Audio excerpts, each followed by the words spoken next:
neste vídeo eu vim dar a luz para vocês. Não funcionou. Olá, aqui é a Aline e neste vídeo eu vim falar um pouco para vocês sobre a parte elétrica do apartamento.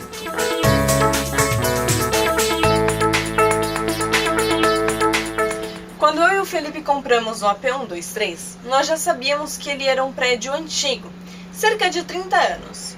E sabíamos que agora ou mais tarde iria dar algum problema na parte elétrica. Como iríamos fazer um quebra-quebra, arrumar algumas paredes, como vocês puderam ver no banheiro, preferíamos fazer essa parte da elétrica agora. Então compramos fios novos, compramos caixas de luz nova e os disjuntores, DPS, DR, tudo isso eu vou explicando no decorrer do vídeo. Por isso, antes de começar a obra, perguntamos ao nosso pedreiro o que seria necessário comprar. Assim, não precisaríamos sair correndo para comprar na hora e poderíamos pesquisar os preços. Ele passou pra gente 3 tipos de fio. E quando eu falo 3 tipos de fio, são 3 espessuras diferentes. Eu não sabia que isso existia, mas na reforma a gente fica sabendo de tudo, né? Hoje em dia, por exemplo, se eu olho para um mármore, eu já sei até que cor que ele é. Tipo, preto São Gabriel, verde Ubatuba, coisas desse tipo que mais pra frente a gente fala sobre elas. Voltando aos fios. Ele pediu para comprar 4 rolos de 100 metros, cada um numa cor, de 2,5 milímetros, um fio de 6 milímetros com 25 metros e outro de 4 milímetros com 20 metros. Antes do eletrotécnico vir até o nosso apartamento, o pedreiro já tinha feito todas as aberturas dos pontos de energia. E neste ponto é o que entra o primeiro problema deste vídeo. Quando ele desenhou na parede para poder abrir, eu vi que estava meio estranho com o projeto que eu tinha colado em cada parede para ele verificar certinho qual era o centímetro que tinha que ir de tal parede e do chão para fazer o ponto de energia. Peguei a trena, vi e ao invés de ter 60 centímetros da parede de distância, tinha 30, por exemplo. E aí depois eu expliquei para ele que não tinha como fazer sem medida, porque iríamos colocar móveis planejados. Então, os pontos de luz já estavam certinhos para os móveis que iríamos colocar lá, porque já tínhamos feito o projeto com o arquiteto. Aí eu vi que aqueles desenhos na parede não ia arrumando assim, e eu fiquei com medo de que ele abrisse coisa errada, como ele já tinha feito na parede da sala. Então, eu e o Felipe subimos um sábado e fizemos o desenho de cada ponto de luz com a distância certinha, tudo bonitinho para não ter erro. E quando ele abriu tudo, que estava tudo correto, o eletrotécnico veio até o nosso apartamento para verificar os pontos que teríamos, as luzes que iríamos usar, os eletrodomésticos que queríamos colocar no apartamento, para saber direitinho quais eram as espessuras dos fios que seriam necessários, para não dar problema depois. E também quantos metros de distância, né, esses fios precisariam ter. E além disso, a questão dos juntores, do DPS, do DR, e tudo isso, gente, eu fui descobrindo conforme ele ia falando, porque ele foi explicando o que cada fio, para que cada fio era. Porque as espessuras são diferentes. Uma espessura de fio de 6 milímetros é para o chuveiro do banheiro, por exemplo. Porque a potência dele pede mais energia passando por lá, vamos dizer assim. Se colocasse um de 2,5, iria queimar. Tem que colocar um fio de espessura certa para a potência certa do seu eletrodoméstico, por exemplo. Porque senão mais tarde vai dar problema. O de 4 milímetros foi para a torneira da cozinha. Caso algum dia a gente quiser colocar uma torneira elétrica para ficar quentinho no frio, a gente já tem a tomada, então não precisa quebrar tudo de novo. Os fios de 2,5 são mais para as tomadas. E aí ele falou assim pra gente que não é necessário um fio de 2,5 para as luzes, por exemplo, porque o que a gente vai colocar não puxa tanta energia. E como aqui os conduítes são muito fininhos, são 3/4 e geralmente é de 1 polegada um conduíte, sabe aqueles amarelos? São uns canos amarelos que passam o fio por dentro. Se colocasse de 2,5 para as luzes também, ia ficar muito apertado, né? Os fios dentro do conduíte. E aí compramos o de 1,5 mesmo. de 100 metros de distância, um rolinho normal. E eu diria que também o problema na questão da elétrica é realmente isso.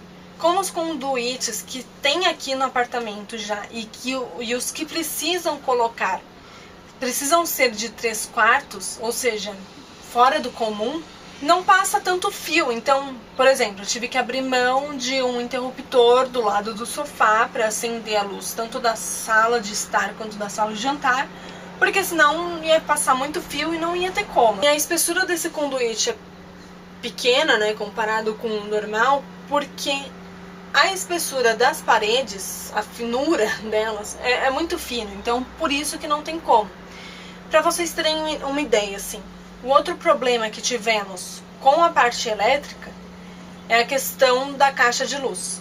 A anterior era uma caixa de luz de metal, só que hoje em dia, se deixar uma de metal, segundo o que o eletrotécnico e o pedreiro passou pra gente, né, é que iria ficar pulando toda hora os juntores, por conta de um sistema novo que tem, alguma coisa assim, eu não sei explicar direito. Enfim, tivemos que tirar, né, a caixa de luz que já existia.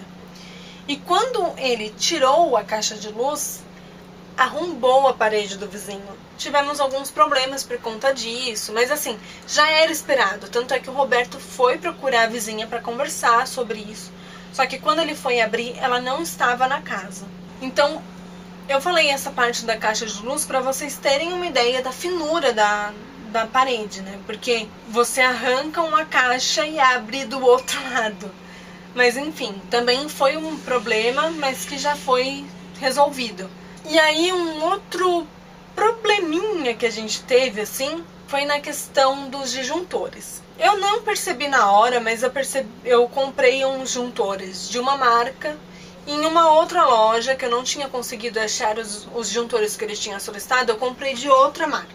Então ficaram duas marcas diferentes e eles eram de tamanhos diferentes. Na hora de colocar isso na régua para colocar na caixa de luz, não ia ter como ficar tudo certinho.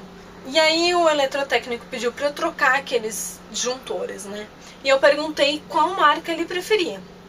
Aí ele falou que entre aquelas duas, ele preferia a Siemens, porque era mais barata e melhor, entre as duas. Aí eu fui atrás dos tais disjuntores, tinha que ser na curva C, não poderia ser em outra curva.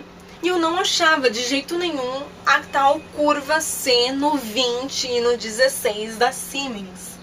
Gente, eu juro, eu rodei São Paulo inteira procurando esse negócio. Foi muita dor de cabeça, mas eu achei. Na verdade, eu achei um 20 na curva C e 2,16 na curva C. O outro 20 que precisava, eu só encontrei na curva B. Isso de curva, eu não vou saber explicar qual a diferença, mas eu acredito que seja sobre a potência dele também. Além dos disjuntores, ele também pediu um DR e um DPS. Na verdade, ele não pediu, ele explicou que, hoje em dia, por exemplo, eu não sei se vocês sabem, mas na Eletropaulo, se o seu eletrodoméstico queima, vocês podem sim reclamar com a Eletropaulo, porque foi uma queda de energia deles e não uma culpa sua. Porém, se eles vierem até a sua casa e ver que não tem nem o DR nem o DPS, eles colocam um empecilho por conta disso. Então assim, eu decidi colocar esse tal desse DPR, desse DPS e do DR. O DR é para quando algum fio estiver desencapado, ou alguma criança, um idoso, enfim, colocar a mão na tomada, não tomar um choque. Quando este aparelho verifica que alguém vai tomar um choque, ele desliga. Ele desliga todos os outros. Então é como se fosse aquele pula, né? Ah, o disjuntor pulou. É isso que a gente meio que, pelo menos meu pai fala muito aqui, que o disjuntor pulou. E é por conta disso. Então ele dá essa segurança para as pessoas. O DPS, ele é uma segurança para os eletrodomésticos. Então, por exemplo, caiu um raio ou então a luz teve queda. Para que o seu aparelho não sofra uma queima, né? Esse DPS ajuda. Ele é tipo um fio terra, pelo que eu entendi, alguma coisa desse tipo. E é obrigatório hoje em dia. E assim, a Eletropaulo, ela comenta quando você faz o seu primeiro contratinho de luz lá, mas ninguém sabe, na verdade, né? Eu resolvi colocar. É caro, mas eu acho que vale a pena. E assim, pra DPS eu tive que comprar 3 e pro DR eu tive que comprar 3 também. E os juntores no total foram 12. Eu descobri que eles são bipolares e unipolares. Então eu tive que comprar acho que 2 de 40 bipolar, 2 de 20 unipolar e 2 de 16 unipolar. Tudo na curva C lá, só teve um que foi na curva B. E aí, a caixa de luz eu tinha comprado um para 6 e 8 disjuntores.